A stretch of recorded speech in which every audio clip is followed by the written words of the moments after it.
Hey guys, Chad here. Have you ever found yourself wanting more? Have you ever thought to yourself, if only I had this, or if only I had that, then I'd be happy?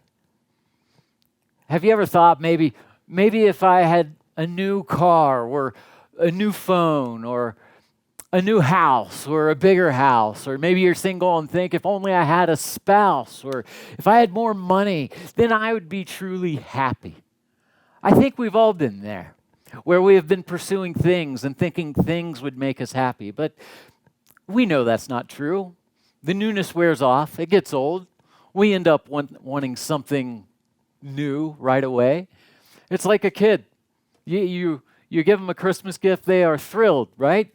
But then what? Next Christmas rolls around, they say, oh, no, I'm good. I've got everything I wanted. No, they want more, right? We're like that. We know stuff doesn't make us really happy for forever.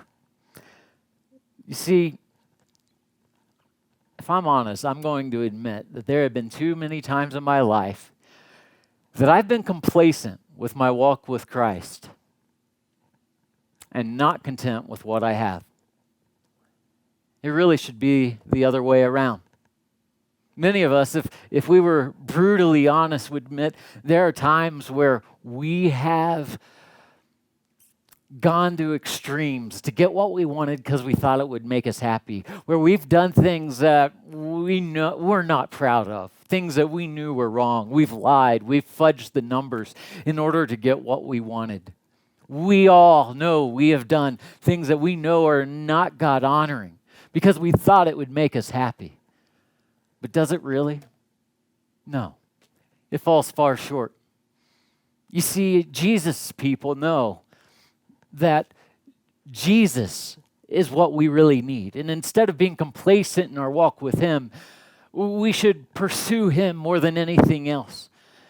Now, this problem of not being content, it's nothing new. It's been happening all throughout human history. In fact, if we'd go back to Genesis, the first sin, the temptation there with Adam and Eve eating the fruit, it stems from they were not content. They were not content. This desire for more has been going on throughout history. The Bible addresses it several times, and we're going to look at one of those times in 1 Timothy chapter 6.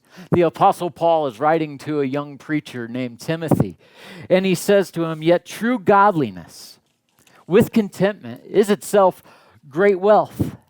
After all, we brought nothing with us when we came into the world, and we can't take anything with us when we leave it. So if we have enough food and clothing, let us be content. But people who long to be rich fall into temptation and are trapped by many foolish and harmful desires that plunge them into ruin and destruction. For the love of money is the root of all kinds of evil. And some people, craving money, have wandered from the true faith and have pierced themselves with many sorrows." This passage is so clear that if you want to be truly rich, then be godly. Godly people have true wealth. They have the richest relationships.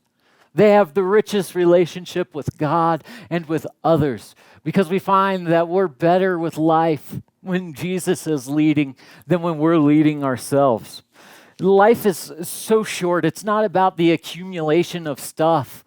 I mean, you won't see a hearse pulling a U-Haul. Rather, it's about pursuing God in everything we do, honoring Him. You see, being godly helps keep our perspective on what really matters. We value people, not possessions. We realize that in Christ we find everything we truly need, and that as long as our basic needs are met, we can be content, and there is so much gain in that, nothing better. It won't be another thing or another toy or more money, because how much is really enough? It's never enough, is it? There's always a desire for more. I have a friend who works in hospice care, and we were talking about regrets at the end of life. He said, I've never seen, and he literally works with people on their deathbed, literally on their deathbed. He says, I've never seen anyone on their deathbed say, man, I wish I could go back just for one more meeting or make one more sale.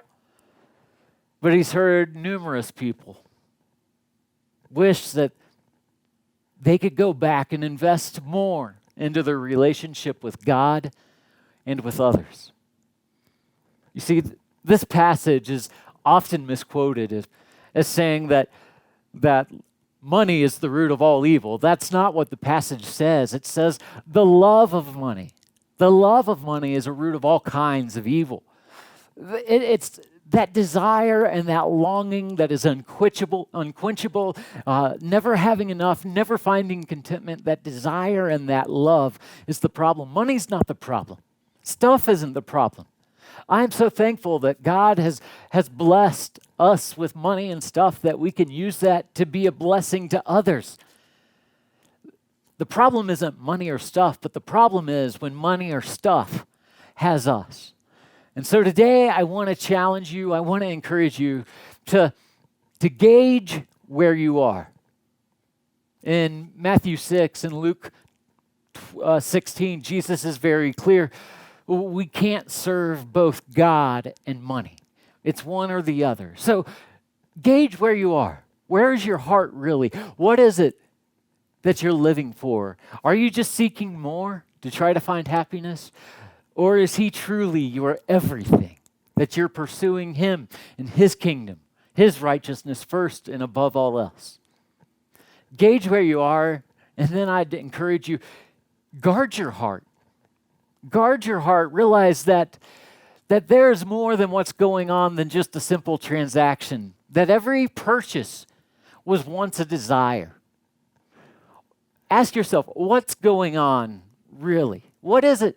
Why is it that I really want this? Why is it that I want this? Really, be honest with yourself. Guard your heart. Anything that can turn our head, that can steal our attention and take our focus off Christ needs to be put in check. And then I would encourage you to have a giveaway. Give away what needs to be taken and removed from your life. Give away what it is that's getting in between you and your walk with Christ. If stuff's the problem, then have a garage sale. Literally, have a garage sale. Get rid of the stuff that gets in the way of your walk with Christ. So instead of being complacent with our walk with Him and discontent with our wallets, let's flip it around. Let's be content with what we have and pursue Him with everything and every ounce of our being. Love you guys.